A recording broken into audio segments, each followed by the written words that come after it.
You stand on the shore of the ocean watching the tide come in. You sense the call of the sea beckoning to take you further. You step forward little by little, not knowing what to expect, but expecting more. You keep going as the ocean calls you to enter in to deeper waters.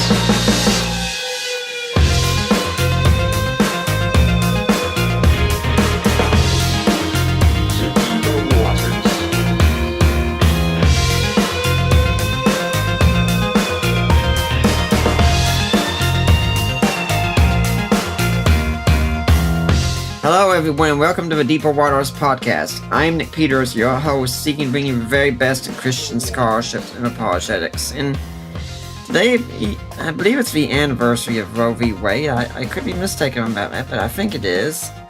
And if so, it's been 45 years. And we've been looking at the pro-life stance this month, like we usually do in January.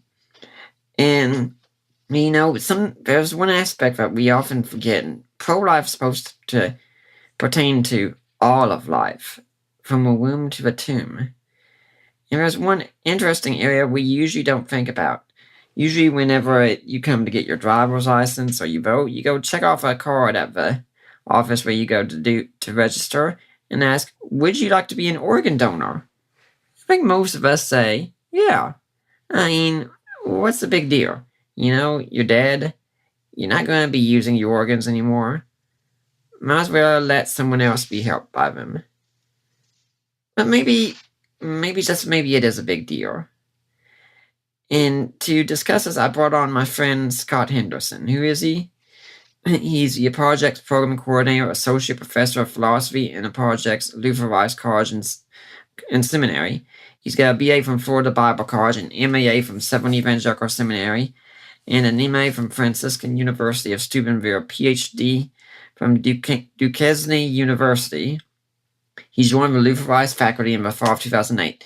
He teaches courses in apologetics, philosophy, and ethics. He's spoken on numerous topics in apologetics and ethics and bioethics at various ventures and venues, and was a contributor to Norman Geisler's Baker Encyclopedia of Christian Apologetics and Josh McDowell's New Evidence That Demands a Verdict.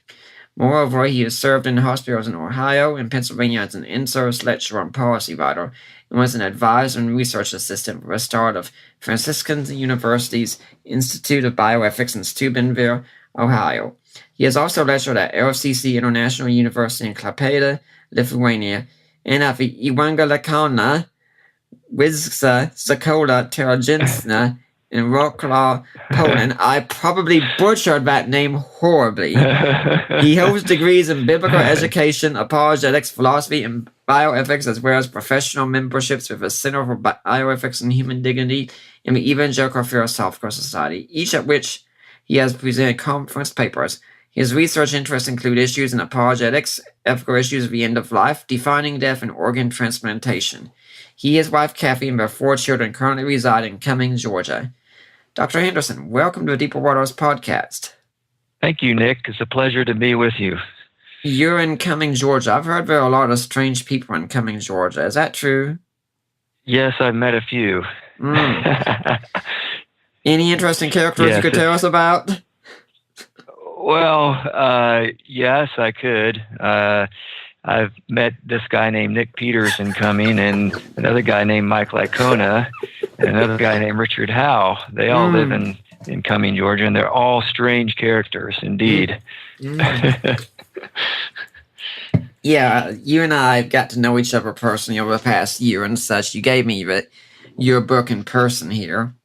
But I've got to know you. Maybe my audience hasn't got to know you. Tell us a little bit about how you got to be doing what you're doing. Sure. It's a long story, but I'll give you the short version. When I finally came to the point I wanted to get into academia, I took a path that went in one particular direction, and then I made a couple detours and went in the other direction. I didn't intend to get into the area that I'm in now, but in each degree program, I became interested in a particular topic that led me into the next degree program, which was different than what I initially planned. And so when I was in seminary at SES, I knew I wanted to study philosophy. Norman Geisler kind of puts that into his students. And so I ventured up to Steubenville, Ohio, where I attended Franciscan University of Steubenville. It's a very Orthodox conservative Catholic university, and they have a really good philosophy department there. And while I was there, I became interested in bioethics, in particular into the area that my book addresses. And how that happened was, at a university, you get a lot of really cool things going on. One of them is that they bring in speakers from around the world to speak to the department and the students there. And a pediatric neurologist came to Franciscan when I was a student there and gave a talk on some very interesting studies that he had been doing. His name is Alan Schumann. And one of the areas that he talked a lot about was this issue of brain death and how he was questioning it. And he talked about some of the experiments that he had been involved in and the research he had done. And I thought, I'm really interested in that. That's what I want to pursue. And I found out shortly afterwards that in Pittsburgh, which was only about 30 or 40 miles from Steubenville, at another Catholic university, Duquesne University, that they had just started a PhD program in healthcare ethics. And so I inquired about the program, and I was accepted into it when I finished at Franciscan. And when I got there, I knew immediately from the get-go that I wanted to do research and write a dissertation on this topic of brain death. Of course, there's a connection as you begin to explore this topic with organ donation.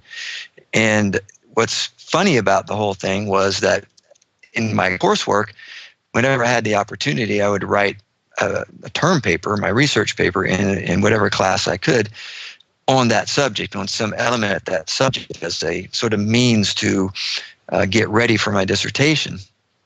Well, right about the time I had finished my coursework, I found out that there was another student there who had just gotten acceptance, proposal acceptance to write on this very topic. And I'm like, oh no, someone stole my idea, And I remember this student, I was in classes with her, and I remember her saying, I have no idea what I want to do my dissertation on. And I knew what I wanted to do mine on, so I thought it was a little bit unfair that she stole this topic. The good news is that I went and talked to the director of the program, and he said, don't worry about it. He says, as long as you're not duplicating her work.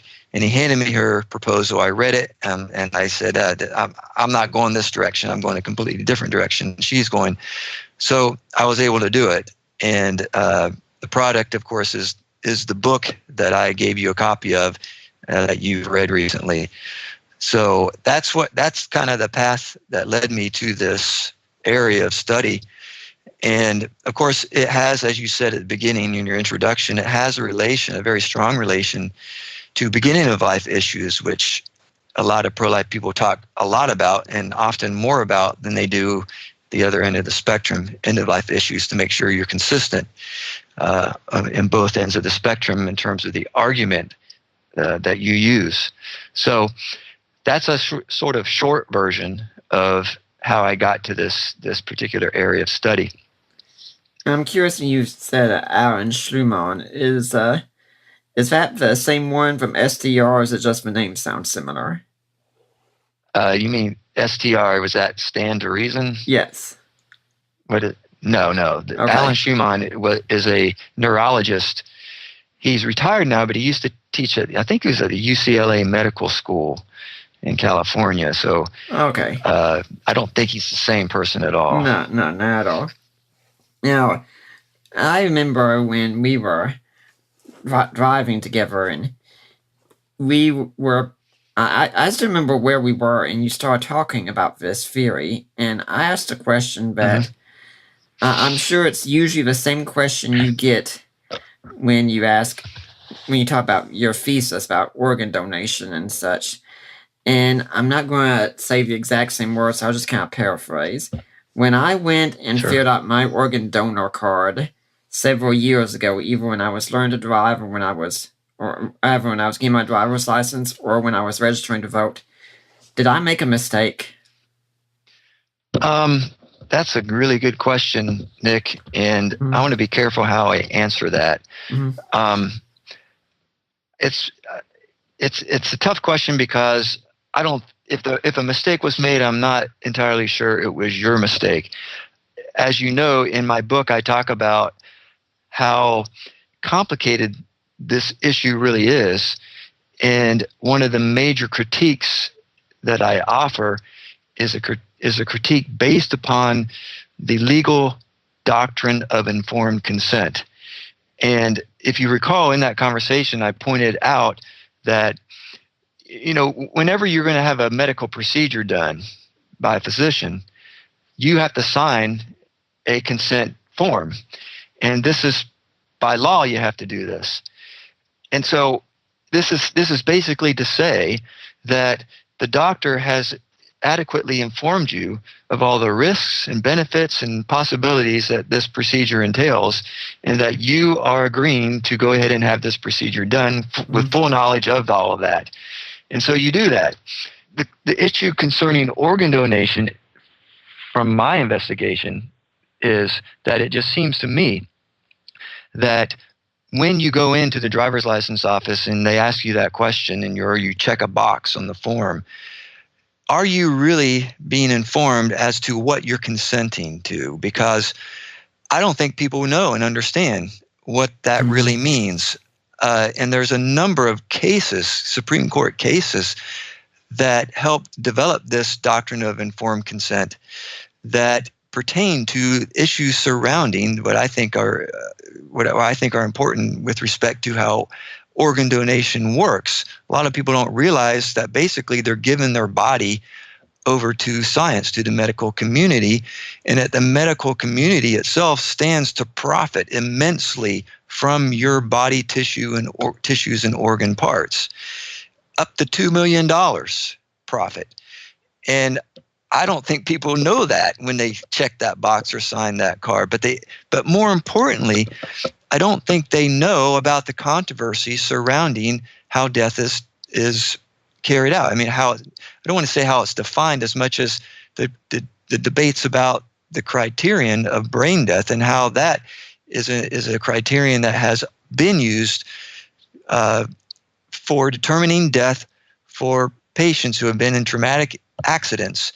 And it's used primarily for the purpose of getting fresher organs for transplant purposes. And there's a lot of question about whether that criterion actually is consistent with the definition of death that we as a society say we hold to.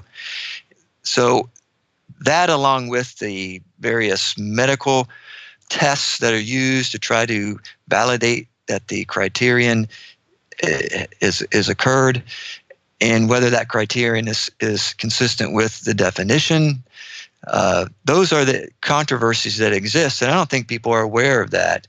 They're also not aware of how organ procurement works, which is a rather gruesome thing to talk about.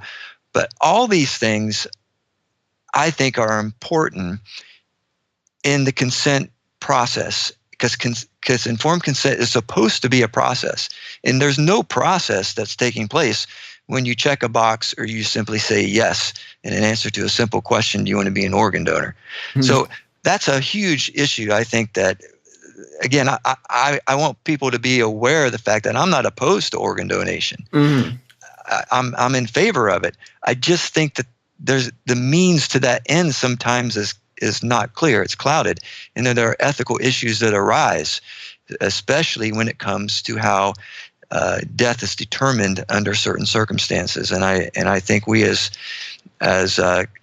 people who are concerned about life issues, Christians and even non-Christians, we have to look at these things very carefully. And as I point out in my book, the people who are talking about these issues constitutes a very small group of people. So there's a lot of ignorance about this issue. So that's what I'm getting at here. There's a lot we could talk about here, But I just don't think going to the driver's license office and saying yes or checking a box constitutes informed consent. And I think that's a problem. So that's one of the areas we could talk about, certainly. One area I would like to discuss very briefly, kind of an excursus, but like I said, I mean, in January, I do cover pro-life projects pretty much, and I touched on this a little bit, but I'd like to hear it from you. What exactly does talking about organ donation have to do with pro-life apologetics? Well, it has everything to do with it in the sense that when we say we're pro-life, we mean that we believe that life, human life, all human life is intrinsically valuable. I don't use the word infinite, but intrinsically valuable for obvious reasons. But in saying that, I think we recognize that at the beginning of life, we care enough about the origin of life, and we have biology on our side to know that life begins at conception, even though that conceptus is very small and constitutes just a handful of cells. We nonetheless believe that is a human person who at that particular stage has to undergo a number of stages of growth, but it's the same substance, the same thing throughout all those stages of growth.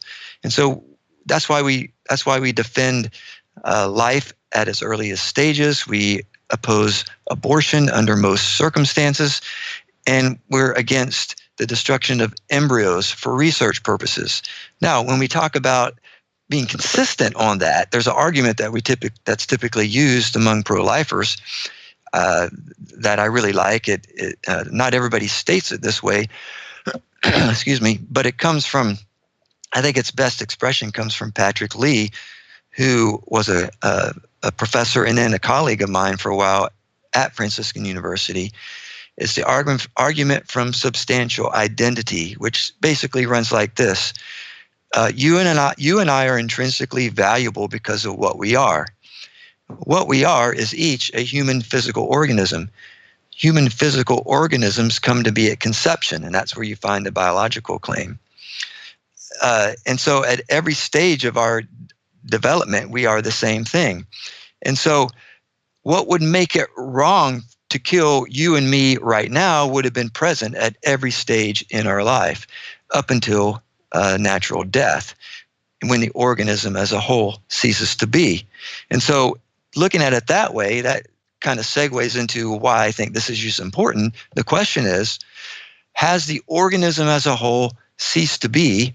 Has it lost its organizational unity, a thing that is a human person, under the criterion of brain death? And I think there's a lot of reason to suspect that that's not the case.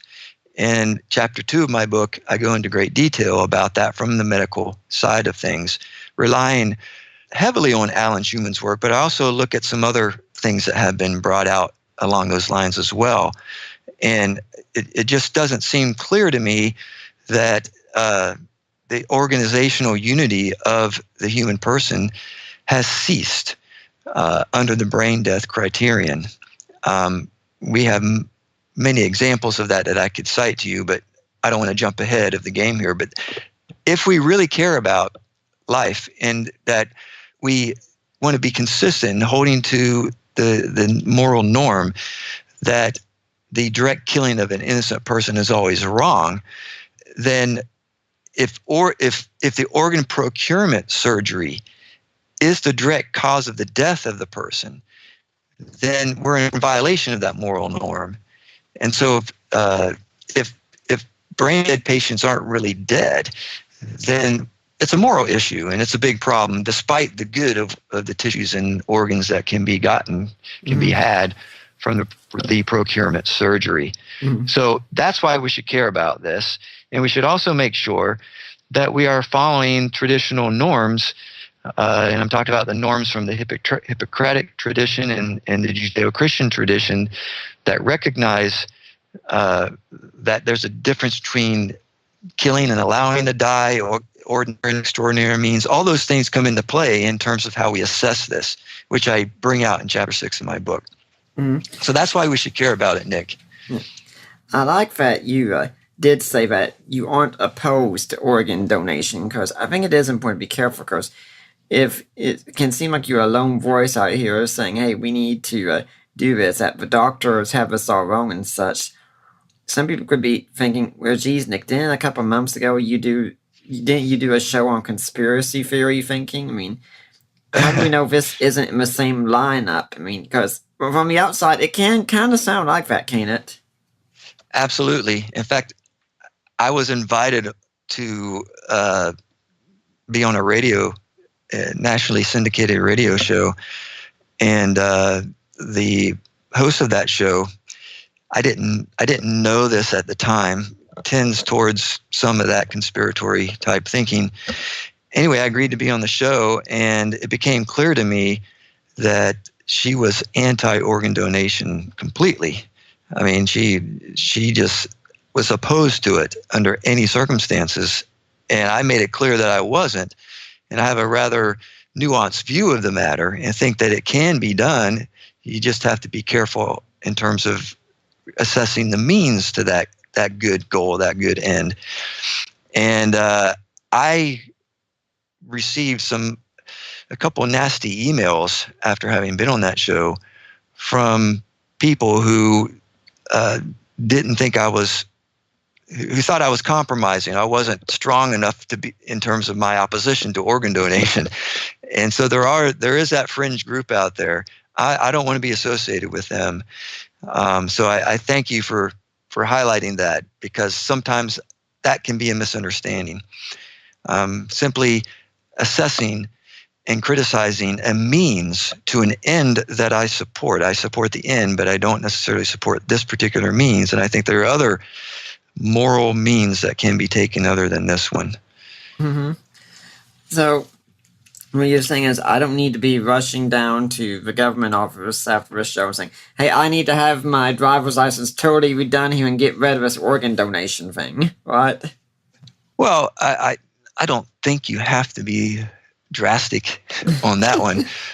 What I would suggest, however, and this is what I talk about in the last chapter of my book, what I would suggest is that you make sure that you have a living will and a medical power of attorney in order. I mean, if you're serious about this, then you need to make sure that your wishes are very clearly stated.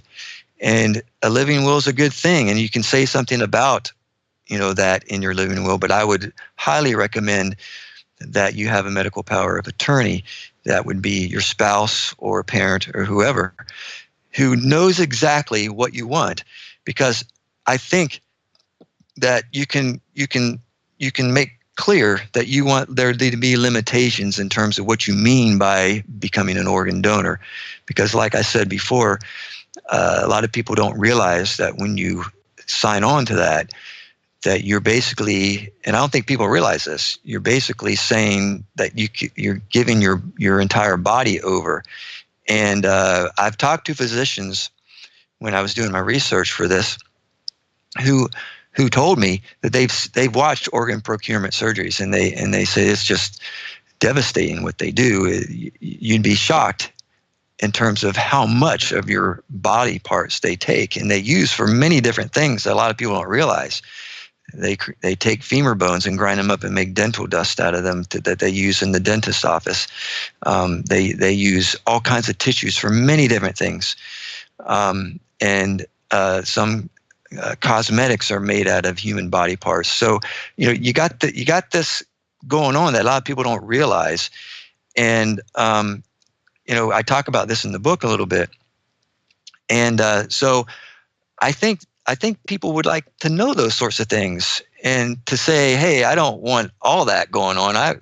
When I signed on to be an organ donor, I was thinking, maybe my kidneys, my liver, my heart, maybe something like that. But I didn't know that my whole body is going to be cleaned out. I mean, I have in I believe it's chapter 3 of my book, I have quotations from mothers who in that very difficult time when they were losing a child, were asked if they would like to donate their child for organ donation. And in that moment of distress, thinking that maybe they can, find some good out of this tragedy. They agree to it. And then when they see their child after the procurement surgery, they say, I didn't realize you're going to do this. This devastating surgery, removal of, this doesn't even look like my child anymore. What have you done? I have multiple testimonies of mothers like that. And so I think it's extremely important that we honor the consent process, that people know exactly what they're agreeing to. And so when you discover this, I think you can go back and correct this and say, hey, I only want this to happen. When I say want to be an organ donor, I want to make it clear that organs, but you can draw limitations. In other words, I think that's an important thing to recognize. So hopefully that's clear. That makes sense. When I was studying at the SES as well, I took a class, I think it was on a problem of either under Geisler, and he was talking about the different ways of things that we consider unfit or used. And he said, does anyone in the class know what ambergris is?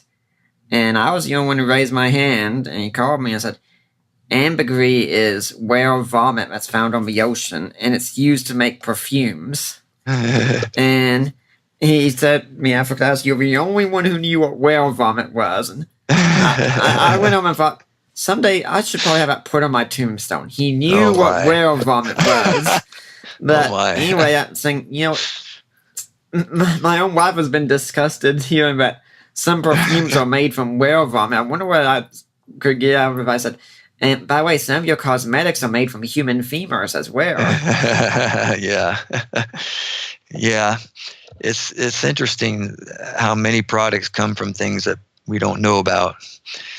And the question is, do you want your body parts to be used for things, it'd be good to know. And then there's, the profit side of it. How much profit is going to be made, going to be had based upon your free voluntary donation. A lot of people don't know that either. So all those things are important considerations. And some people may not have a problem with it. They may say, I don't care, that's fine with me. Yeah. And that's fine with me too. But it may not be fine for everybody. Yeah. Now, organ donation, I know the millennials would be shocked often to hear about events going on before they were born and such. But organ donation is still a relatively new thing, isn't it? Yes.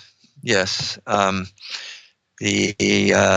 actual first successful organ transplant, which was a kidney transplant, I believe took place in the late 1950s.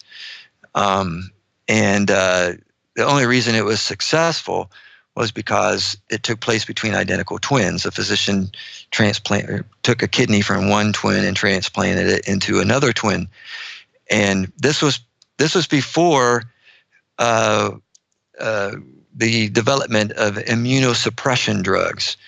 And some people may not realize that when it comes to organ transplantation, it's not a permanent fix. The problem that comes to be is that the immune system of a person's body will treat that foreign entity as something that has to be destroyed, and so the immune system will attack it. And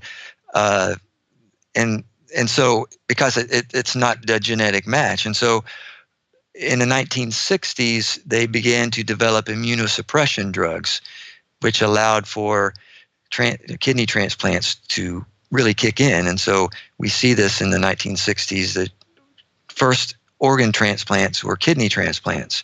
No one was transplanting hearts and livers and lungs yet at that point. But the problem was that these suppression drugs were very strong. And what happened was that leaves the patient susceptible to other problems while it's suppressing the immune system so it doesn't, kill the kidney.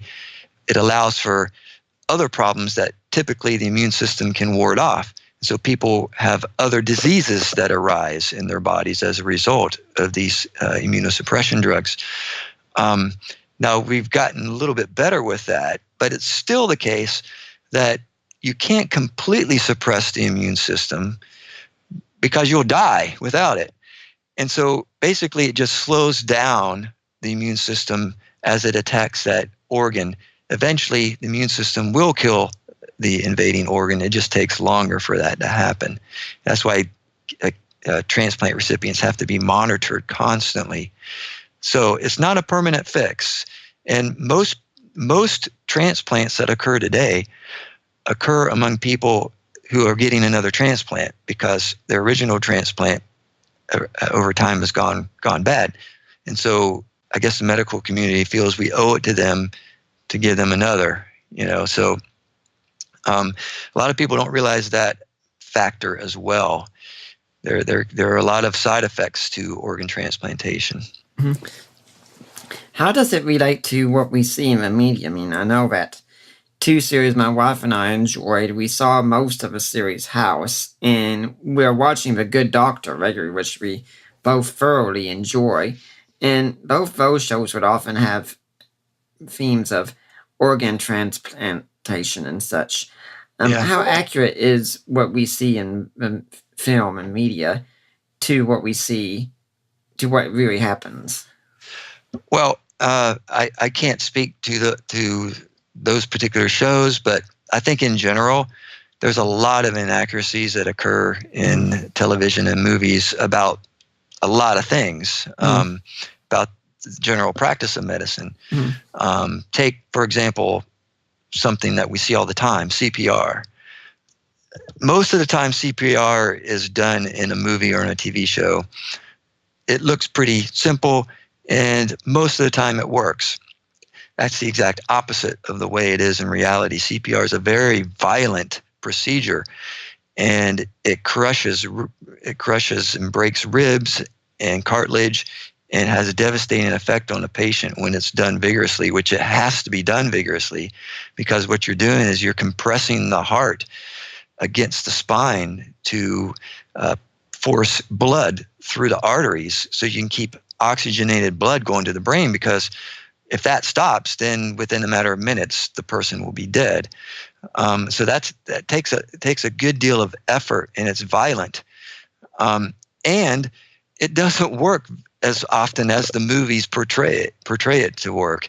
It's a temporary thing until help can be obtained so that a tube can be inserted down the trachea, and they can do manual ventilation for the person until they can get them into a hospital setting and do proper procedures.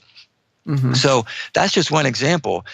But like I said, organ donation is often portrayed in movies, at least the ones that I've seen, as a fix-all for the person. Right. Like they're going to have a normal life after that, but they're not.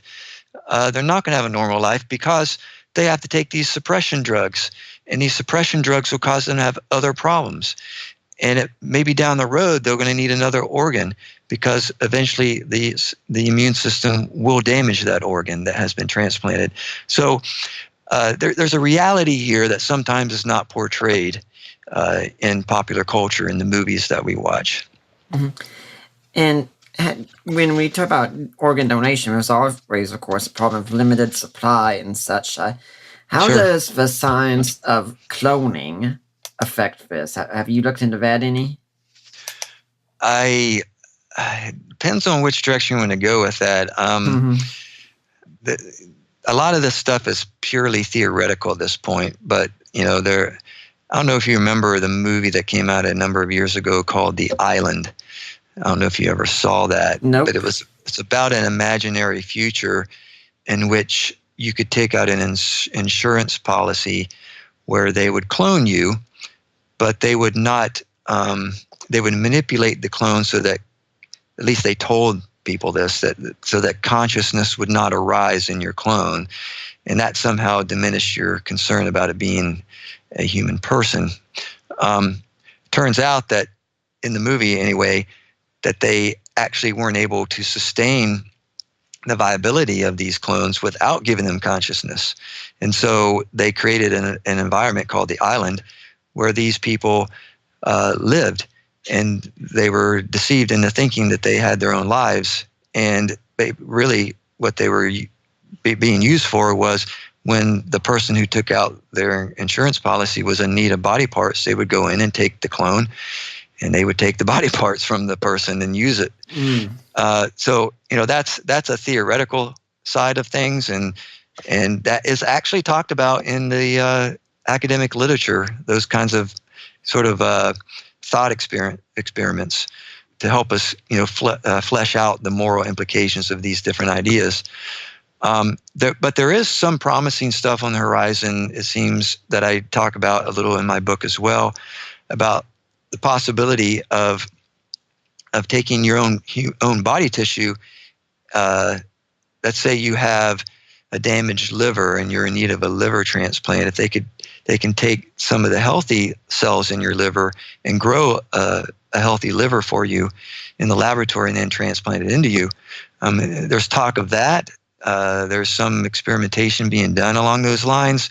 We have, last I checked anyway, successfully transplanted bladders in people, and the means of obtaining those bladders was taking a defective bladder, a cancerous bladder or diseased bladder, and taking the good cells that were still left and growing a new bladder for that person and then transplanting it.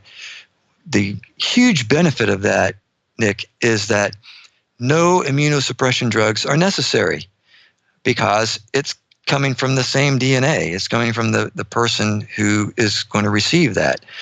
And I talk about the prospects of that in my book because I think that would be a great thing.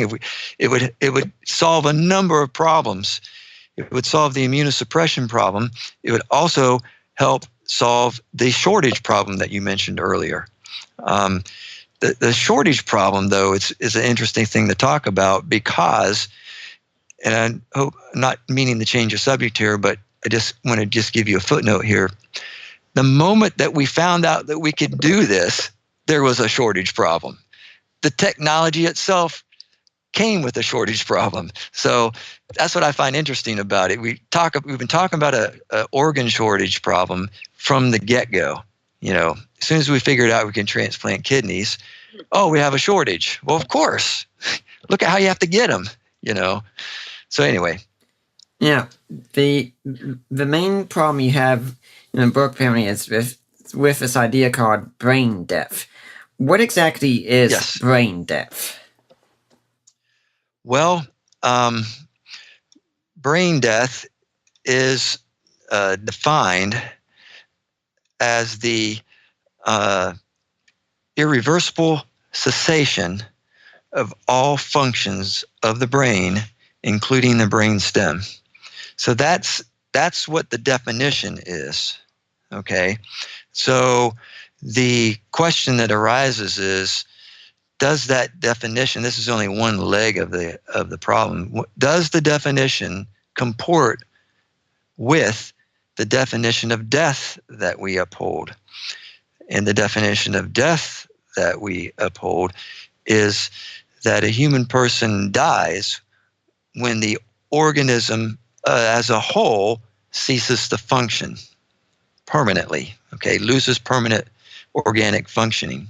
Okay, so it's the organism as a whole loses its permanent function. So does brain death, as a criterion, correspond consistently with that definition? So that's one question. The other question is, do we have adequate medical tests to diagnose the criterion, brain death? And so you got those three categories. And the critique that I go through in my book is I look at each of those and look at their relations. And I argue that there's complete incoherence here. None of the things work. The testing criteria that's applied to determine brain death doesn't test all functions of the entire brain, including the brain stem. It's a handful of tests that are used, and they're not always used consistently. In fact, as I point out in the book, there's a good deal of latitude in terms of what tests are applied. In fact, there are approximately 40 different sets of testing criteria that are available today for testing that one criterion. Now, that creates problems because depending on which group of tests you use, in one place, a person could meet the standard, and in another place, they may not meet the standard. So there's inconsistency there. And then on the other hand, you have the criterion when all functions of the brain, including the brainstem, cease to function permanently. Does that correspond to the definition of death? And I provide evidence that suggests that it doesn't, primarily the work of Alan Schumann, where he examined some 175 cases of brain death cases, and he looks at them to see if, in fact, you can derive what proponents of brain death say is going on. And he says, no, you cannot. You just can't do it. And so there are problems in all three of those areas, Nick, is what I have come to in my book. So there's a lack of coherence that exists there. Of course, the traditional criterion of death is called the cardiopulmonary criterion. That's when all functions, the cardiopulmonary functions permanently cease. Then we can say that the human person has organizationally died. It's permanently lost organizational function. And so just like at the beginning, at the outset, when I talked about the pro-life argument that's typically used, you and I are intrinsically valuable because of what we are each as a human physical organism. So when the human physical organism ceases to be an organism, like in what is it after that? Well, there's no longer organizational unity, and so you can see it's a nice fit for the Aristotelian Thomistic approach to the relations of form and matters, the substance view, as it's called. And so this is why it's attractive to me and attractive to a lot of pro-life people, because many pro-life people are Christians who follow that tradition, follow that approach. So anyway, I hope that's not too scattered, but there it is. I think Gary Habermas has said a few times, because he's given talks on near-death experiences and such. He says the word death isn't cut and dry, because there are so many stages, biological death and such, because some people have technically come back from death. But then he says, then there's brain death. And once this happens, you're dead. You're not coming back. Yeah. So, I mean, is that still accurate? Or we got to be careful how we talk through that one. He's right. There is this thing called clinical death. And clinical death occurs when basically cardiac arrest occurs, or when the person stops breathing and their heart stops beating. Of course, we know that can be restarted. Not always, but it can be. And so clinical death can lead to human death. But just because it has occurred in one particular instance doesn't mean that it's necessarily permanent. You kind of have to wait and see. If we can't get the heart started again, then it may be permanent. And at that point, we can say that the person's not coming back, that we know that the necessity of oxygenated blood cycling through the body is no longer there, and therefore organizational unity is gone. That's different than brain death, because in brain death, there's still oxygenated blood being pumped by the heart through the body. Now, granted, there is a ventilator that is blowing air in the lungs, but the heart's still beating and blood's still flowing. And so brain death is a lot different kind of criterion than cardiopulmonary. So yeah, there are these different ways to define it, but to say that a person is dead because they're not, it's irreversible, there's a sense in which that's true, but but it doesn't answer the question as to whether is brain death may be irreversible, but is brain death human death is the question we have to ask. And you probably have seen in the news media at times stories that pop up about this person was declared brain death and then they came out of it later. They were permanently unconscious or whatever, and then they regained consciousness. They were thought to be brain dead. Have to be really, really careful with those kinds of cases, because brain death is a misunderstood term. Sometimes it's applied wrongly to particular cognitive states, such as vegetative states, minimal consciousness, and different types of comas. Probably the one that's most familiar to people more recently is the Terry Schiavo case. Are you familiar with that? But I don't remember everything about it, but a girl in Florida was pretty much declared dead, and the debate was, do we pull the plug on that? Right? Yeah, it's about removal of the feeding tubes, basically. The nutrition and hydration was being supplied to her by feeding tubes, and it's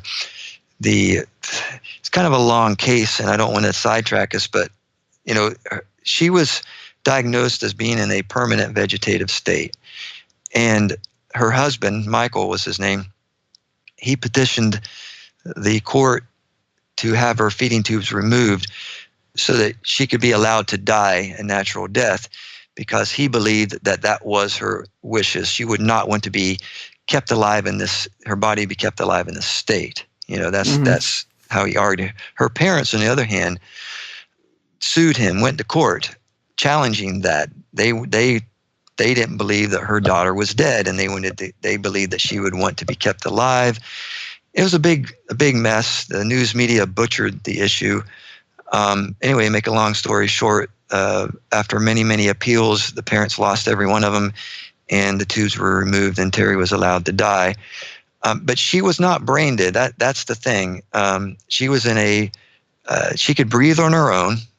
Okay, she didn't need a ventilator. That's one of the keys in recognizing the distinction between a vegetative state and brain death. So she wasn't on a vent, but she was confined to a bed. She couldn't get up and walk around. She had to be fed with a feeding tube. And, people in vegetative states do have sleep and wake cycles.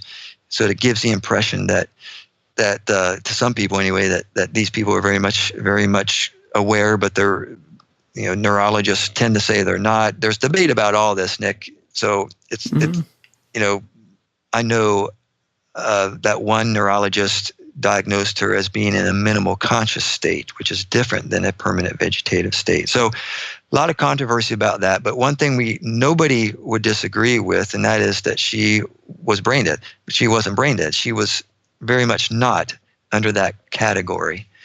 But there are those who think that, and I talk about this in chapter 6 in my book, I believe, there are those who believe that people in persistent or permanent vegetative states should be declared dead, and that we should be able to use their body parts for transplantation purposes. There are those who advocate for that, which is a little bit scary to me, but I mean, it's there.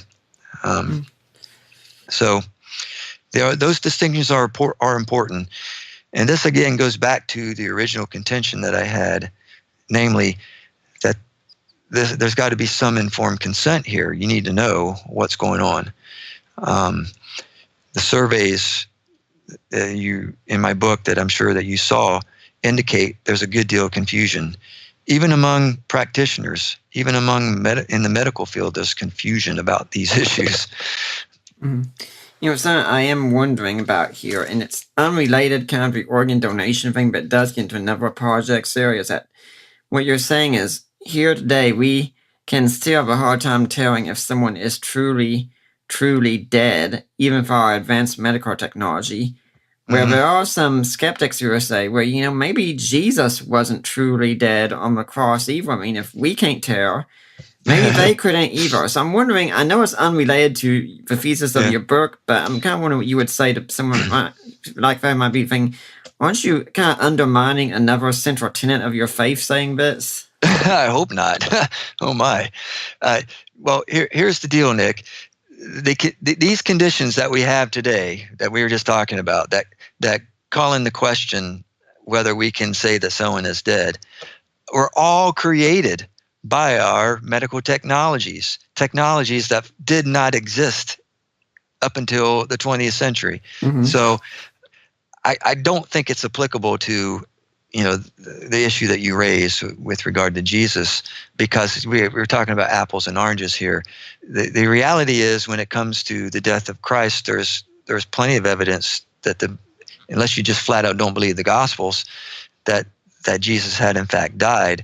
The scene around the cross indicates that. Not only do you have the spear being shoved into the side of Jesus, where the blood and water came out, but you have an acknowledgement by those around him that he had died there on the cross. His legs were not broken because it wasn't necessary to do that to speed up the death. It was recognized by the Roman soldiers there that he had died, and so they would have broke his legs if there was a question about that.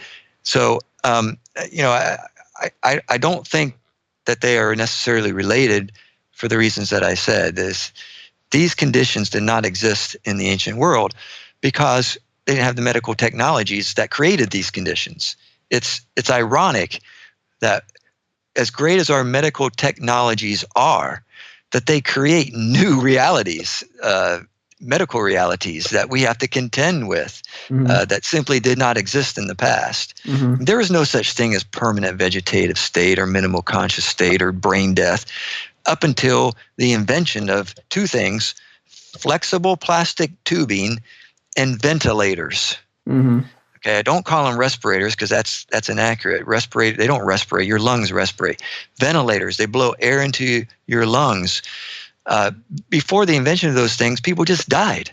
They weren't suspended. The dying process wasn't caught, and they weren't suspended at a particular stage in the dying process, which is what we have today and why these medical realities exist, why these conditions exist. So that's how I would answer that question. Yeah. When I was reading your book, I took my wife to see a sleep doctor here in Cumming once, and she saw I was reading because it's got a picture of like a human brain under an X-ray and such. Yeah. My wife thought you got it from House there, and I'm not sure. But anyway, this doctor asked me about it, and I told her what it was about, and said it's questioning the criterion of death and such. And she says, "Oh, it's brain death." I mean, that's kind of what's under question, but I think a whole lot of doctors really would reply the same way, wouldn't they? Yeah, most of them would. I was interviewed, I think it was Channel 2 here in Atlanta. I was interviewed on this subject right after my book came out, and my counterpart in the interview was a neurologist, I believe at Emory Hospital in Atlanta, and she was just extremely confident that brain death is death. And that's certainly a question that I think that people raise. Why is the medical field so sure that brain death is death? And here you are, representing this really small minority position, challenging all of this. And I think it's a good question, and I think I have an answer to it. I would say two things. Number one, the reason these folks are so confident is, for one thing, they're the product of a professional herd mentality. This is what they've been taught in medical school. It's a part of the canonization of the medical field. It's like this is the orthodoxy that's out there, and so typically people don't challenge those things when they're trained in medical school. They don't challenge them, and this is the second reason, because they don't spend time researching it. There's just a handful of people that are doing the study and doing the research in this area. And what's interesting is that so many of these people who are in fact involved in this area question it. And they come from different perspectives too, Nick. They're not all like me. They don't come from a Judeo-Christian perspective. Some of these people who are very critical of brain death are advocates of higher brain death, or what's called neocortical death. In other words, this is the position that says that people like Terry Schiavo should be considered dead. They don't think brain death works. Of course, they're coming at it from a different philosophical position than I do. They're radical dualists in my view. I'm not a dualist, a radical dualist anyway. I have to be careful how I say it. I want people to think I'm a materialist monist, but I'm not a dualist. I don't think the Judeo-Christian tradition is dualistic. Now, there are some dualisms that exist within it, but I think they're wrong. I hold more to a what could be described as the hylomorphism that Aquinas advocates. I think that makes, out of the different forms of dualisms, I think that makes the most sense. But anyway, so I think that for those reasons, number one, they've just embraced the orthodoxy. Number two, they've never investigated it themselves. That's why these people speak with the confidence they do. And you've been in apologetics long enough, Nick, to know this, that takes place in Christian theology as well, in biblical studies and so on. That a lot of times people don't even bother to question the so-called orthodoxy that they've been told is this is what all Christians have always believed, and the moment that you say, hey, wait a second, I'm not so sure this is right, all of a sudden, the inquisitors show up. So, people begin to look at you funny and all that. So anyway, this is the position I often find myself in, and I've experienced it firsthand. I could tell you stories about that experience as well if you wanted to hear them. But anyway, I'm kind of thinking. I don't think it's a Christian or a medical problem. I think it's a human problem. I mean, as soon as you talk about the orthodoxy not being challenged, I thought immediately of arguing with people who are internet atheists and who take on positions like the mythicist position, or just say the same old tried arguments against the New Testament over and over. I mean, this is just something that we all do today, sadly. Sure, you're right. Mm-hmm. Yeah. I don't know if you want to hear a story. You got time for that? Give us a quick story. Okay. I was invited to speak in Seattle, Washington, at the Catholic Medical Association. And this is a big deal. I couldn't believe that I was invited. This is an international conference. I was a faculty speaker there. And I spoke in a plenary session. And the really cool thing about it was that some of my sort of mentor heroes were there. Some of the people that I cite in my book happened to be there. Among them was Alan Schumann. He and I kind of partnered, and we did a dual presentation. And he presented the medical side, I presented the philosophical side, criticizing brain death. And during the question and answer time, it was amazing to see the resistance that people put up against us. And I had a couple of encounters with people one-on-one when we were, after the question and answer time, when you sort of mingle with people. I had people come up to me and say to me that I was teaching things in violation. Now, I'm not Roman Catholic, but they were saying, you're teaching things in violation to official Roman Catholic teaching. And I'm like, what? What are you talking about here?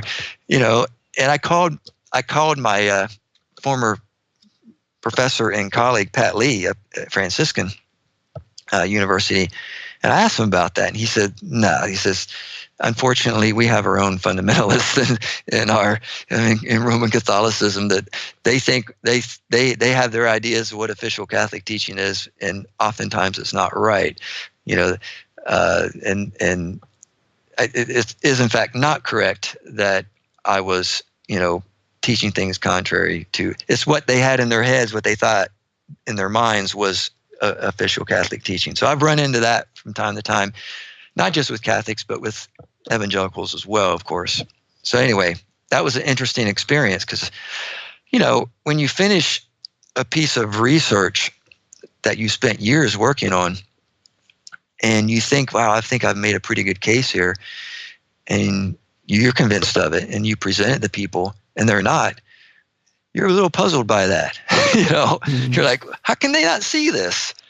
Why are they resisting so strongly to me? And then you got to bear some things in mind. And one of those is that they've been told things, that this is the way things are, and this is what this is the consensus view, and all of that. And here this young buck right out of graduate school thinks that he knows better than the consensus, and so you get that resistance. And then there's the psychology behind it as well. Some people have gotten mad at me because they see me as questioning the good thing that they've done. That's where it really gets hard.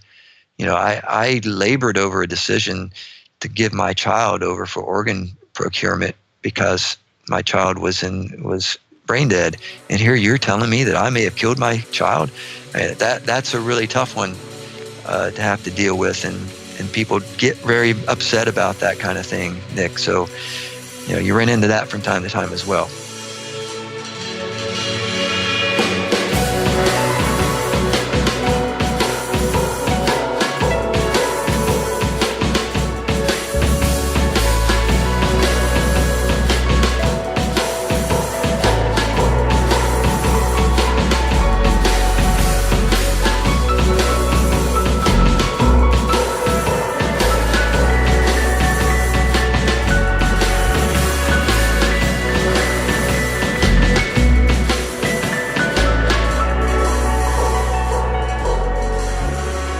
I'd like to remind everyone you're listening to the Deeper Waters podcast. We got Scott Henderson as my guest talking about his book, Death and Donation, and look at organ transplantation and how that affects pro-life ministries. But if you're here next week, we're going to have Nancy Piercy as our guest here. I've wanted to have her on for a while. She's come out with a phenomenal new book. I'm still reading through it, but this is a big game changer here. I really want you to be here. It's called Love Thy Body. So next week, Nancy Piercy is going to be my guest. But let's get back to Scott Henderson talking about his book, Death and Donation. Now, Dr. Henderson, you were talking about hydromorphism and such, and I do think it'd be good for our audience to go into the philosophical sides of his question and such. I would say the body-soul thing, I still, even from a Thomistic perspective, have a very difficult time understanding how it all fits out, even after taking a metaphysics class and such. So right. When we're talking about hylomorphism, I mean, what exactly do we mean? Well, it's often a good idea to, when you're introducing a difficult concept, to start off with something you want to contrast it with. So I would contrast it with two other views. One, this all has to do with the relationship between the body and soul. And I find that a really common folksy Christian view that people have with regard to the makeup of a human person is that a human person consists of two substances, namely a body and a soul. This is called substance dualism. And I think it goes back as far as I know to Plato, who believed that we are souls that inhabit bodies. We're essentially souls that live in bodies. So bodies are superfluous to what we are. And in its more modern form, Cartesian dualism. And as you know, Descartes had a difficult time trying to show how these radically different substances could interact with one another. And the way that he tried to solve that problem, nobody, I think, today would accept. But if you go to Thomas Aquinas, he recognized that there has to be a very close relation between body and soul, between, as you know, in Aristotelian terms, you got the form and matter. So the reason for that very close relation, I think, is due to the fact that we see that there are soulish operations that are very much tied to the functioning body apparati of that if the bodily aspect of those functions is lost, then it affects the soulish aspect of those functions. So, for example, Aquinas was no dummy. He knew that if you hit somebody in the head hard enough, it's going to affect their mental abilities, and so obviously there must be some kind of connection between the physical apparatus and the soul. I mean, there must be a really close relation that exists there, and Aquinas taught that this close relation is seen in our lived everyday experience, and I think that's right. I think if you're going to hold to this, if you believe that there's a soul, then this seems to me to make the most sense in terms of working this stuff out, the relationship there. Of course, we don't know exactly how that works. No one's been able to explain it. But that doesn't mean that it doesn't work. Just because you can't say how it works doesn't mean that, it's the how that fallacy. My good friend Eric Larock talks about just because you can't explain how doesn't mean that it doesn't work. And that's always been the big struggle in philosophy of mind today. It's called philosophy of mind, anthropology, the relationship between the body and soul. How do you reconcile that close relation? Yeah, I've usually given the example when my wife and I talk about this kind of thing. I say, and I could walk over to you right now, get up, walk over, put my arms around you, and give you a kiss, and tell you I love you. I can do all those things easy as can be. I could not tell you how I do any of those things. I just do them. I mean, it's kind of like picture going to someone and trying to teach them how to walk. I mean, what do you say? Yeah, you're right. That's a good example. Mm-hmm. It fits with the how that fallacy that I was mentioning earlier. Mm-hmm. I if you recall in my book, I spent chapter 4 trying to sort of build a philosophical basis for the purpose of helping people to understand how the substance view works, so that you can see how it's played out in the argument from substantial identity, and then looking at that at the other end of the spectrum under the brain death criterion, we can still say there's a substance still present here. Now, not everybody agrees with me on that. My former professor I mentioned a couple of times, Pat Lee from Franciscan University, he doesn't agree with me. He thinks a substantial change has occurred in the brain death patient. Now, what's interesting about him is that he's changed his mind a couple of times on this. So maybe he'll change his mind again. I don't know. But anyway, it's a tough thing. I mean, it's very abstract, philosophical concepts that we're dealing with here to try to work this out. But I think if we just recognize that, we are composed of different parts, but we're greater than the sum of those parts. I mean, this helps you to work out this idea of what a substance is. Mm-hmm. We are essentially a unified whole of properties and parts that are internally structured, and we have lower order and higher order capacities and functions, and the higher order capacities depend upon the functionality of lower order capacities. We see this hierarchy within us, and so we recognize these concepts, these ideas, and we try to put them together in a way that makes sense. And this is where the substance view comes from. It recognizes that at heart, what we are is we are a substance. We belong to a specific kind of thing that has essential features or properties that when those are lost, the thing ceases to be what it was. And, you can talk about accidental powers and properties that can come and go that don't affect the substance. So, I work through this in that chapter in the book. Yeah, one of the things I think is particularly puzzling about this for me trying to figure out is that I do think there's something to so many accounts of near-death experiences where there's definitely an aspect of a person's being that exists separately from their body, and I think there's something of this in the Bible as well, that when a person dies, they are still somehow existing and still have some form of consciousness and such, and it's just really difficult to piece together many times. Absolutely, it is. And I actually wrote a master's thesis on near-death experiences while I was at Franciscan University. And in that thesis, that's when I first started sort of working through the different definitions of death and so on. What we talked about earlier, clinical death and brain death, and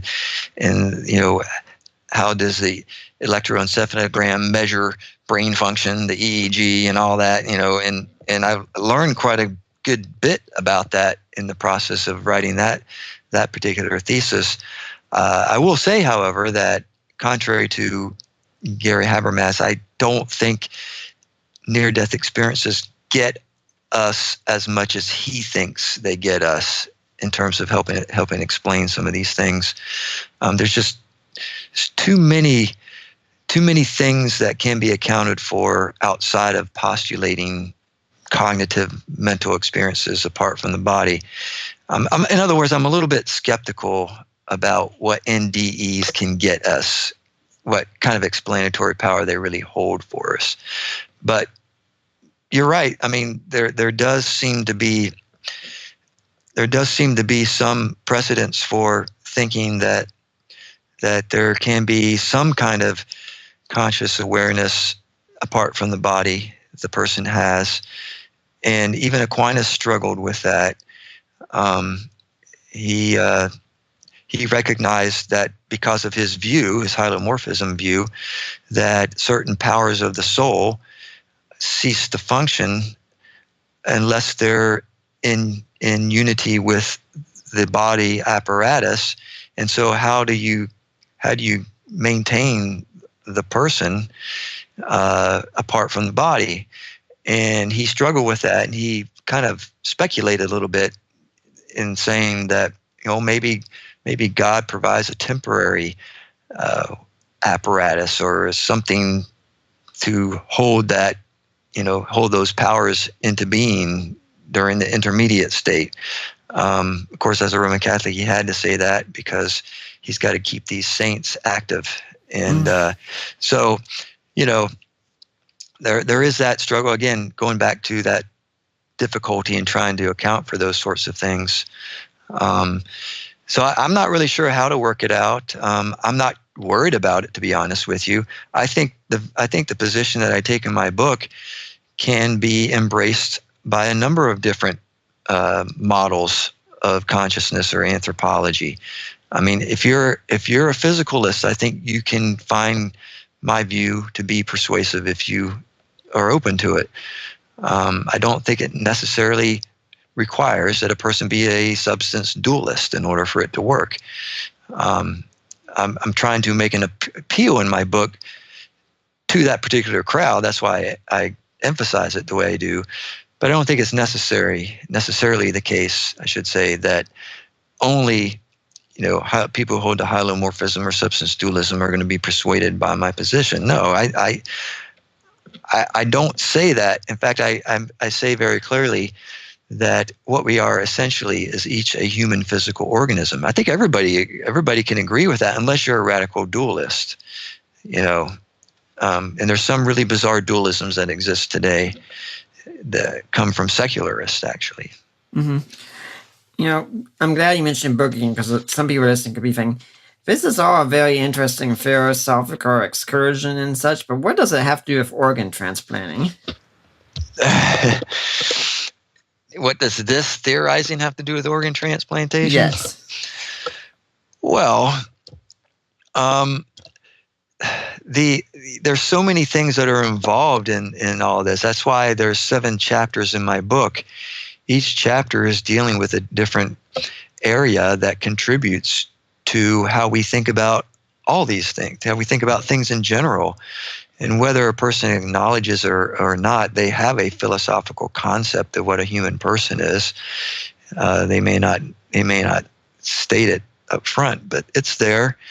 And so the issue, I begin with dealing with it from a historical perspective and looking at chapter 1, the historical context in which this whole thing emerged. And in chapter 2, I look at the medical side of things. Chapter 3, I look at social policy. In chapter 4, I look at philosophical side of it. In chapter 5, I'm looking at alternatives. And in chapter 6, I'm providing the overall moral evaluation, ethical evaluation. And in chapter 7, I'm proposing some ideas for shaping future social policy on the issue.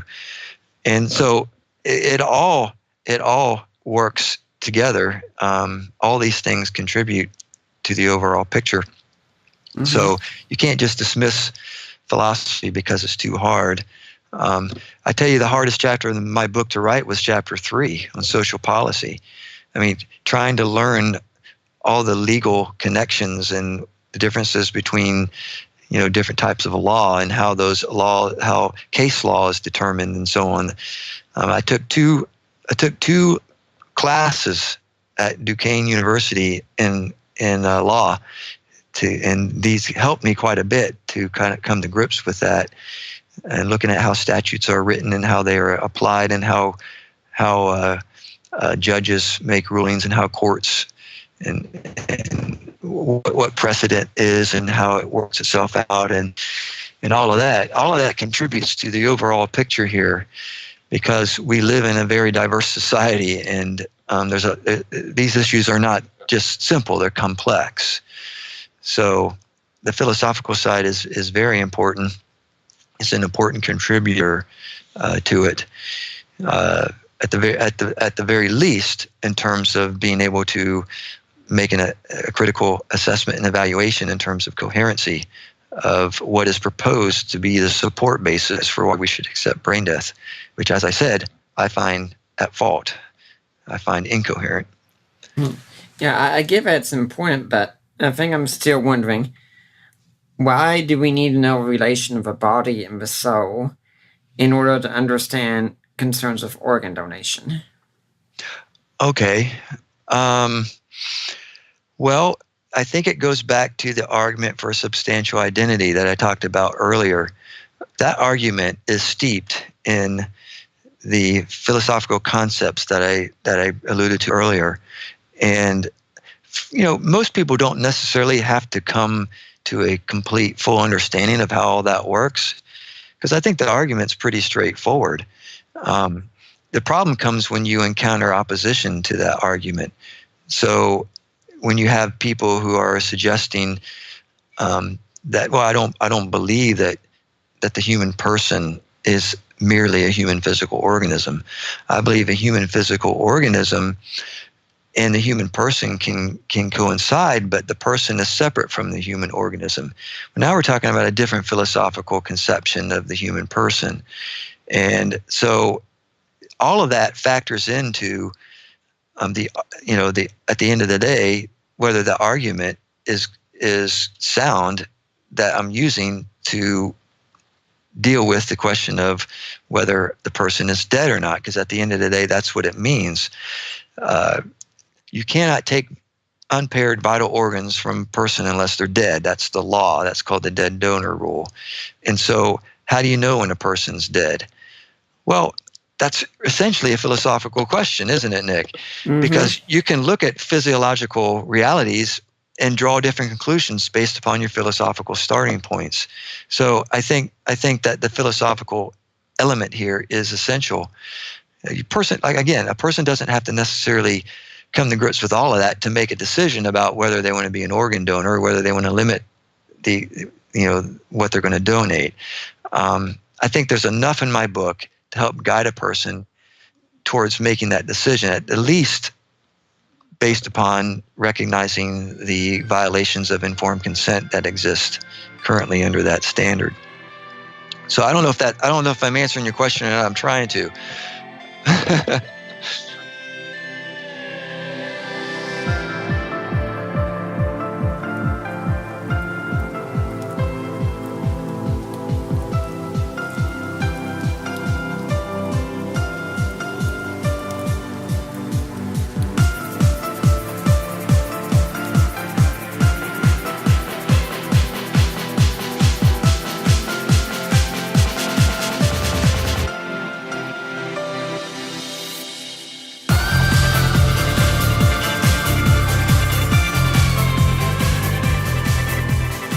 I'd like to remind everyone at this point you're listening to the Deeper Waters podcast.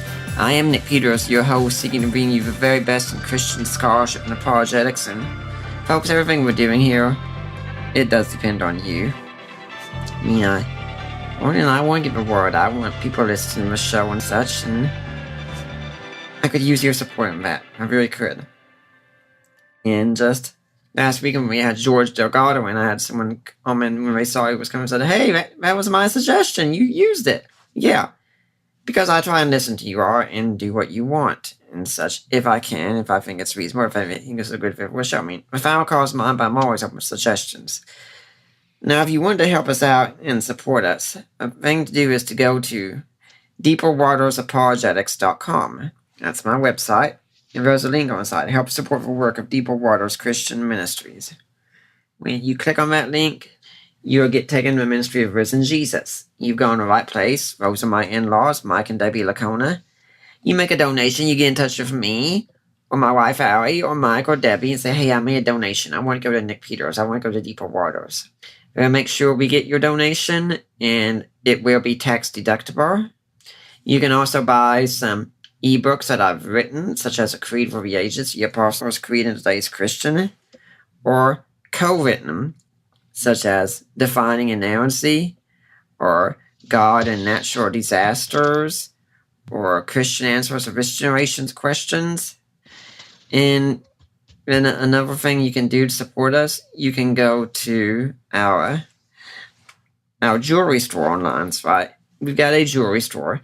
And guys, Valentine's Day coming up, you want to be doing some of this jewelry store, okay? Because the lady in your life, she probably likes jewelry. And who knows, maybe you're thinking of popping the question, well, you need some jewelry for that. So go to our jewelry store. Whatever you buy, 25% of it goes to Deeper Waters. And I'll be glad to help you with that. And the way I tell you about this is you can buy something special for that lady in your life to make up that big screw-up that you recently did with her. Or you can buy something special for that lady in your life to make up that big screw-up that I know you're going to make with her. And if you can't do any of these, please go on iTunes and leave a positive review of the Deeper Waters podcast. I would really love to see them. It's such a joy to see them. Now, Dr. Henderson, do you have an organization or a charity you'd like to see people donate to? Well, of course, I would like people to donate to the institution where I teach, which is Luther Rice College and Seminary. And the website there is lutherrice.edu.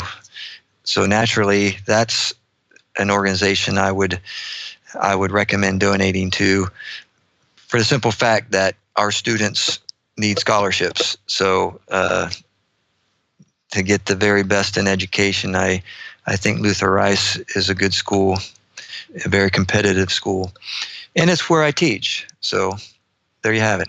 Mm-hmm. Yeah, I hope we're have people do that. Can you tell us a website that people can go to for that? Yes, it's lutherrice.edu. Mm-hmm. Now, what are some of the, getting back to organ donations, what are some of the problems in just plain ethics that we have with organ donation? Sure. The main problem concerns whether we are killing patients to get their organs.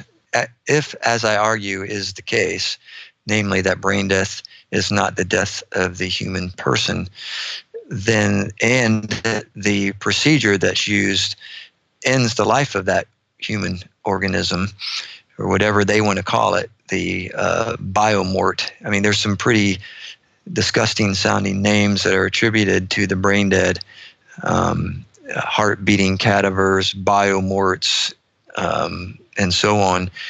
And I find these kinds of phrases, from my perspective anyway, to be demeaning. These kinds of attributions tend to diminish the viewpoint of what that is that's laying there on the gurney, that warm body that's pulsating, still pulsating with life, is referred to as a heart-beating cadaver or a biomort, a subhuman of some kind. So if I'm right that the brain dead are not dead. And the organ procurement surgery is ending the life of that human organism, then that's a direct killing of a human being. And that's for anybody who's sensitive to pro-life values, that's a very big problem. We cannot kill people because we can get some good out of them. Mm-hmm. Now, I'm not saying that this is intentional, but it's a problem nonetheless. I believe that there are people who genuinely think that these are not human persons anymore, and so they have a problem stopping their hearts to remove them, or the surgical procedure stops their hearts when they're taking them out. So that's the biggest moral ethical issue, I think, right there. The other ones I've already mentioned concerns violation of the informed consent process. And the informed consent process is built upon particular moral norms, and they have to do with justice, with beneficence and non-maleficence, and respect for autonomy. Those are the 4 principles of bioethics that are pretty much taught in all medical schools today. They come from the book by that name, Principles of Bioethics by Beecham and Childress. It's a standard work that most people read today who study bioethics. And every one of those principles, in my view, is being violated, which I discuss in my book in that particular chapter 6. In the process, you're not respecting a person's autonomy by, failing to give them the information they need to make an informed decision. You're basically saying, we don't think you can make that decision. We're not going to grant you that ability. That's a violation of respect for autonomy. It's a violation of the principle of justice as well. And it's a violation of non-maleficence, because you're actually doing harm to a person. You say, well, they're unconscious, they won't know. You can do harm to people who aren't aware of it. You're still doing harm to them. And then there's the principle of beneficence, which means you do good. It's an active thing that you're doing good for the person, for the patient, and you're basically not doing that when you violate the informed consent process. So all 4 of those principles, I think, are moral principles, are violated by a lack of concern for the informed consent process. So those are just a few things, and they're all major in my view. I couldn't but think of how there was so much controversy, maybe about a year ago or so, when someone got some secret videos they'd taken of Planned Parenthood's leaders, right, and talking about taking body parts of babies and using them for various things. And you're right, saying we're doing the same thing with adults and teenagers and such, right? Yeah, I mean, like I said, if you don't care that happens to your body, that's one thing. But I think a lot of people might care. And if you're not telling them that their body parts and even their bodies could be used for medical experiments. One of the things that came out when I was at that conference I mentioned earlier in Seattle was that in the question and answering time, there were people there who actually, admitted to me that brain dead patients were used for medical experimentation. After all, you got a heart beating body there. Mm-hmm. So they will inject particular medications, drugs into that person to see how that body reacts to it. And if they can declare that person dead, then in their minds, they're not causing any harm to that person. After all, that person has donated their body to science, because that's what you do when you become an organ donor. You're donating your body to science, and your organs may not be used for transplant purposes, but your body may be experimented on. And granted, and I grant this, there have been some particular drugs that have come out of those experiments that are beneficial today to us. But that doesn't mean that we should be doing it. It's sort of like saying, well, the Nazi doctors came up with some really good information from experimenting on Jews in the concentration camps. Yeah, it's good information, but it doesn't mean it should have been done. I mean, the end does not justify the means, and so these are very important things that have to be considered. We have to draw out distinctions, yes, but at the same time we have to recognize that we can't violate the dignity of human beings, and we have to treat them respectfully. So the medical community says that they do that, and we no longer live in a time, in a day, where medical paternalism is the name of the game. That has basically gone away in terms of it just being the acceptable thing, and it's been replaced with respect for the autonomy of patients to make those decisions for themselves, but they have to rely upon physicians to give them the information to do that. I mentioned in my book the sort of watershed article that came out in 1973, written by Beecher, called the generalization of expertise. And in that, he was critiquing medical paternalism. And it's the idea that physicians have an expertise, and they shouldn't be expected to go beyond that area of expertise and make value judgments for patients. In other words, physicians are experts in medicine, but they're not experts in morality for their patients. So patients need to be given the expertise that the physician has, but not told what to do. In other words, the patients need to make those decisions for themselves based upon the information that they get. And I think that's right. I think it makes sense. And so when that's violated, then we have a breach of ethics that takes place when that happens. I guess in a way, Nick, you could say, I like that. I like to use that fallacy when I teach logic, because I bring it out. This can happen in any field of study. When you have one group of scholars telling another group of scholars their business, they think because they're experts in one area, they're an expert in every area. Mm-hmm. That's not the case.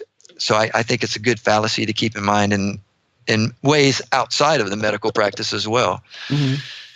Yeah, I've typically come across this kind of problem several times, and it does seem to happen a lot with the sciences and such. We can point to, for instance, the writings of the books by the New Atheist.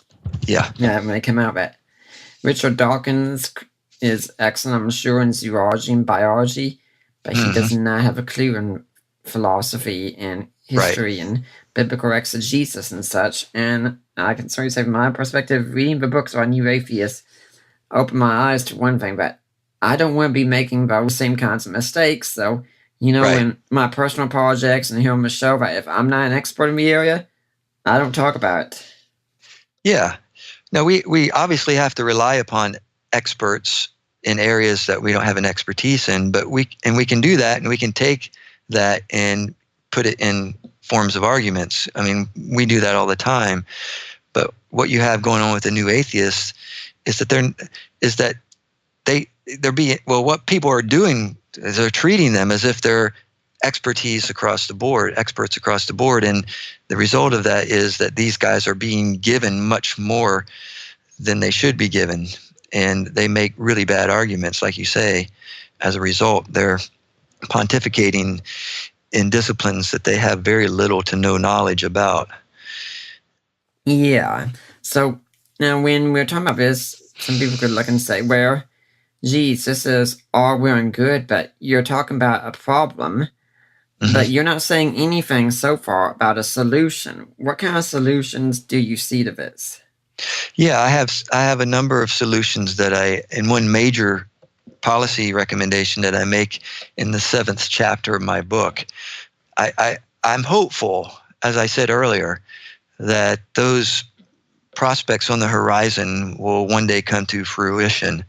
I'm talking about growing organs from one's own cells that will take the place, it will fill the gap, the lack of resources, lack of available organs for transplantation.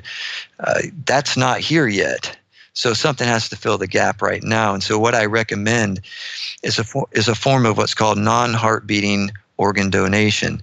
So basically what we're trying to avoid is directly killing a patient, right? That's I said, is the major ethical problem, right? So how do we avoid that? Well, we can still take brain dead patients, and instead of wheeling them into the OR and starting infusing them with paralyzing agents so they don't jump around on the table when we stick the scalpel in them, what we should do instead is put them into a situation in which we are slowly removing the life-sustaining equipment. So we wean them off the ventilator. And then when that person quits breathing and their heart stops beating, we use a protocol such as 2-minute protocol has been suggested, 4-minute protocol, 5-minute protocol, 6-minute protocol. In other words, we wait for a short period of time after their heart stops. And that period of time helps us to know that whether or not they're going to spontaneously resuscitate. In other words, yeah, they're really dead before we proceed with the organ retrieval surgery. That way, the surgery itself is not ending their lives. And so we're following the principle of, we're recognizing the distinction between killing and allowing to die. We're recognizing that this person, either they or a surrogate, their family members, have given us the information we need to know that this person would not want to be kept alive in this way. And so they recognize this as extraordinary care. I talk about this in the Christian tradition, recognizes the distinction between ordinary and extraordinary care. And that's determined by the patient. So the patient recognizes this. And no one is obligated to continue with a modality of treatment that they consider to be extraordinary. And by extraordinary, I mean something that is overly burdensome and is not going to benefit the patient down the road. So I don't want to mix futility there too much with that. But at the same time, this decision is being made by the patient or the patient's surrogates. And so we're recognizing the informed consent process, and we're also able to honor their requests for organ donation without directly killing them. So we're allowing them to die, making sure that they have died, and then removing the organs. And, we didn't talk about this in detail, Nick, but one of the early problems that led into the Harvard ad hoc committee recommending what they didn't call it brain death back then, but irreversible coma, was that they thought this would be a better way to get fresher organs because they didn't have ways to preserve the organs back then, especially hearts. Hearts and lungs are organs that diminish very quickly once they're removed from the body, unlike kidneys. And so it was hard for them to get those hearts and lungs transplanted in time that they were viable. And so they thought that brain death would enable them, it would close the gap of time and enable them to get them fresher organs. Well, now we don't have to worry about that because we have better medications now we can infuse those organs with quickly once they're removed to sort of put them in stasis before we transplant them and get them started again.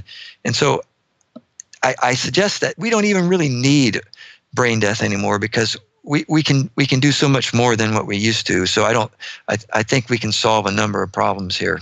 So, I do offer alternatives. They're there in chapter 7 of my book. And the good news, Nick, is, and I'm not taking credit for this because I just don't know. The good news is that Alan Schumann told me this a couple of years ago, that it looks like the non-heart beating organ procurement model is the way most organs are retrieved these days. So it seems like there is some movement away from the old brain death standard where they just went in and paralyzed the patient and started cutting out organs when their hearts are still beating. So I think there's been some positive move into that direction that I suggest in chapter 7. Because I think you've got accounts in the book even of people that the organs are getting ready to be removed and there's even some resistance on the part of a patient. Yes, that's one of the really, really frightening things about that. And that's what a lot of people don't realize is that I believe it's in the United States, we paralyze the patient before we surgically remove the organs. And the reason why they do that is because when they've tried to surgically remove the organs, the patient, the brain dead patient, will start to move violently on the table. And there are accounts of, the arms coming up and swiping, the hands swiping at the scalpel. And the explanation for that is, well, those are just automatic reflexes coming from the spine. Those aren't coordinated. They're not directed by the brain. After all, this person is brain dead. That's what the defenders of brain death have said. But that scene itself has caused a lot of nurses to not want to be involved in organ procurement surgeries because it freaks them out. So they had to start paralyzing these patients to do that. And in Great Britain, they also give anesthesia to brain dead patients before they remove their organs. And the reason for that is because in Great Britain, they have a different standard that's called brainstem death.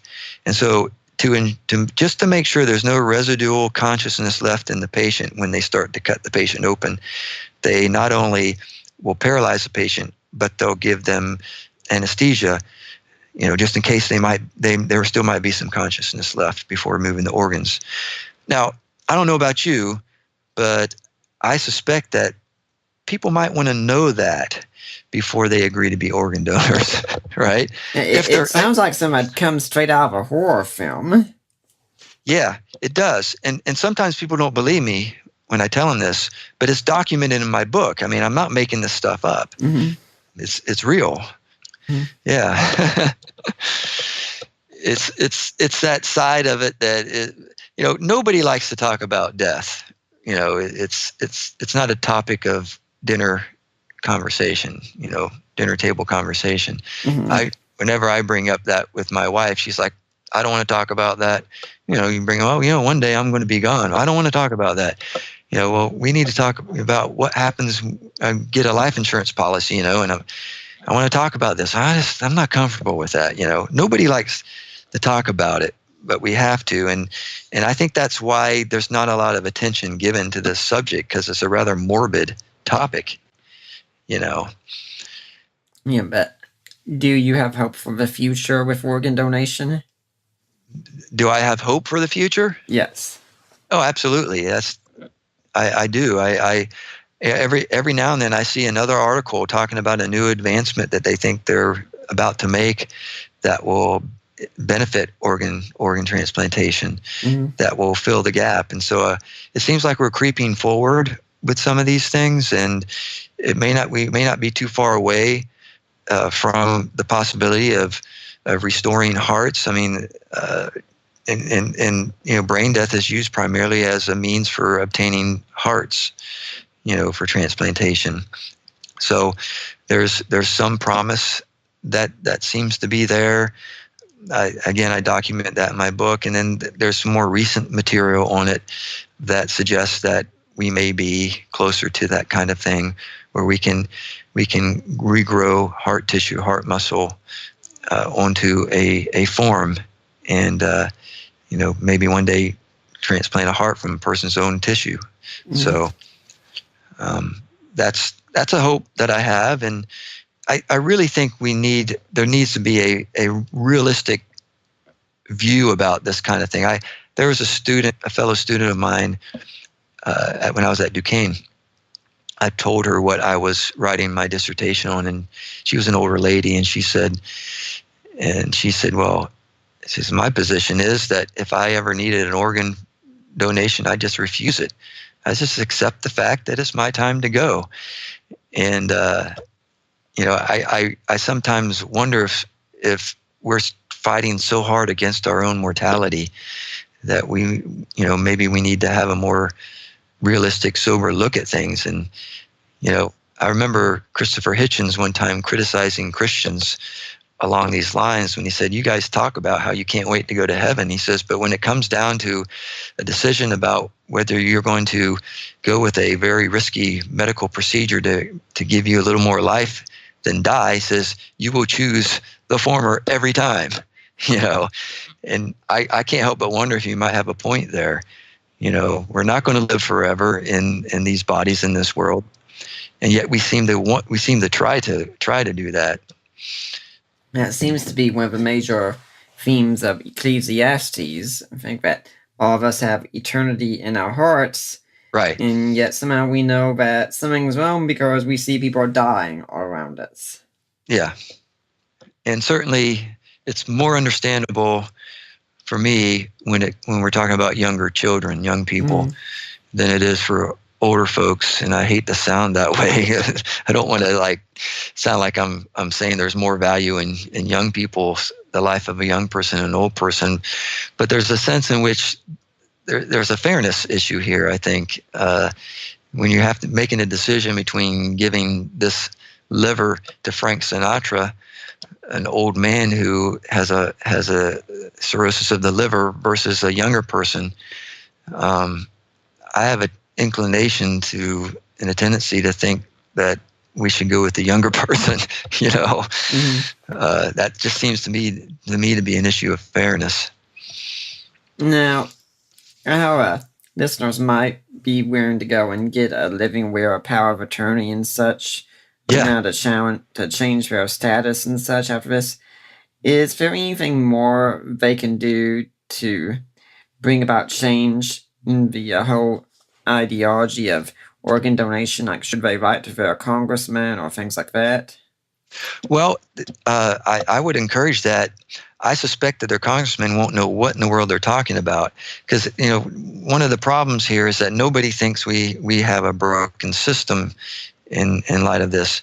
But I think what we need is we need more people writing and getting this information out there, so more and more people become interested in it. Writing their congressman is a good thing. It could be helpful, but what needs to be exposed here, especially to lawmakers, is the violation of the doctrine of informed consent. If we can make that case and show that is in fact occurring, I think that's what might get the attention of lawmakers. Now, you have to remember that there are lobbyists out there for these organ transplant, organ donation centers who stand to lose money. Okay, they will feel threatened by these kinds of actions, and so there will be a strong opposition. It's unfortunate this is the way things work, but it is.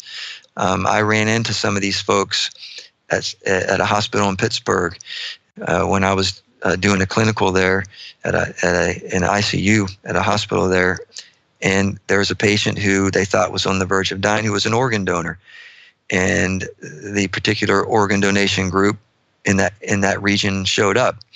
It was interesting to see the response of the physicians and nurses. They did not let them in the wing at all. They viewed them as vultures, just waiting to pounce on this person. And so I went out in the hall and I talked to them and began to ask some questions about these issues that we've talked about, Nick, and especially about informed consent and my worry about ethical violations. They didn't want to talk about it. They would tell me things. They would say things like, "Well, here is what I consider an ethical problem. All those good organs going to waste in that person, when other people could use them. That's the ethical issue I'm concerned about."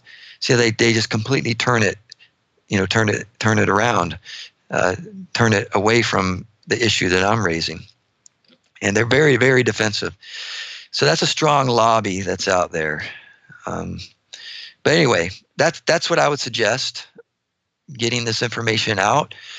I'd like to see more evangelicals engaged in this research, professors in schools promoting research into this area, seeing more theses and dissertations written, more articles written.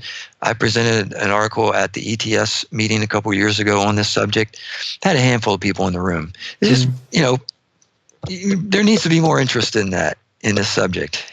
People need to see that if we're really pro-life, we should care about this. So what would you say to a pro-life crowd listening right now about this? I would say that you need to look into it. You need to ask yourself a question. Is what I say at the beginning of life consistent with what I'm saying about the end of life? Am I consistent in that? Do I really hold up both ends of the spectrum in a consistent manner? The argument that I use here, am I applying equally over there? That's I think what I think is worth taking a look at. Mm-hmm. And if we're not, then what do we do about it? Just study more, or what exactly? Well, I think you need to recognize what the issues are, and because you got to understand it before you're going to care about it, and then there needs to be some advocacy on behalf of this issue. The way it's presented to us now is, the good of organ donation. You feel good about it. It's promoted in these altruistic terms. And so people just accept that. Yeah, like you said earlier. Yeah, I'm not going to use my organs when I'm dead anymore. And then that's the end of it. But that's not the end of it. There's a process. You need to understand how it works. And then I think when people understand and see how it works, then they're going to care about it more, and they're going to want to make sure that the means are ethical to that good end. So that's how I would look at it. That's what I would encourage people to do. Mm-hmm. Yeah, buy my book. I mean, read my book. Yeah. It sounded like you were channeling John Loftus just now, there. Yeah. Well, speaking of your book, I was just getting ready to tell people about it. The book is Death and Donation, Rethinking Brain Death as a Means for Procuring Transplantable Organs. Right now, as of time of this recording on Amazon, the Kindle version is $9.99. The hardcover is $43, and the paperback is $25, and I'm sure you'd have no problem telling people, give a paperback or Kindle. I mean, just save a little bit of money, right? Absolutely. I didn't know there was a hardcover available, so there you have it. So, Now, Dr. Henderson, do you have a blog and email website where people can get in touch if they want to find out more? I think the best way for people to tap into my stuff is to go to the Luther Rice website, and they can find my profile there. If they go to lutherrice.edu and click on the faculty and staff link and find my bio and my information, they open up. I have my own page there. It has all my information. It has links to different resources, to my blog, which has not been very active recently, and a link to my book and some other things, some resources there that people might find helpful. So that's the best way to do it. And do you have any final thoughts you'd like to leave for Deeper Waters audience today? Well, I just want to say how much I appreciate you, Nick, and what you're doing. I've gotten to know you personally over the last few months, and I really appreciate your heart and your spirit and the good fight that you're fighting. And I hope your audience appreciates that. You bring some really, really great people on here. I was shocked to see the great scholars you bring on here, and I was humbled that you would ask me to come on here as well. And so I want to encourage you, and I want to encourage your audience as well to continue to support your ministry and to support this podcast. It's a great thing you're doing. Mm-hmm. No worry. I will be putting that check in my mail to you now. Okay. You're welcome. Well, I've tried to get the best that I can on here to get people, and sometimes people just ask me, how do you give them on this? Usually I just ask them. It seems to work pretty well because a lot of people just like to support their own work and such. Well, I'd like to thank you for coming on. Hopefully we'll see you back here again sometime. Hopefully, Nick. I appreciate it. I'd like to remind everyone that next week we're going to have Nancy Piercy on, talking about her book, Love Thy Body. For now, I'm Nick Peters, and I'm signing off.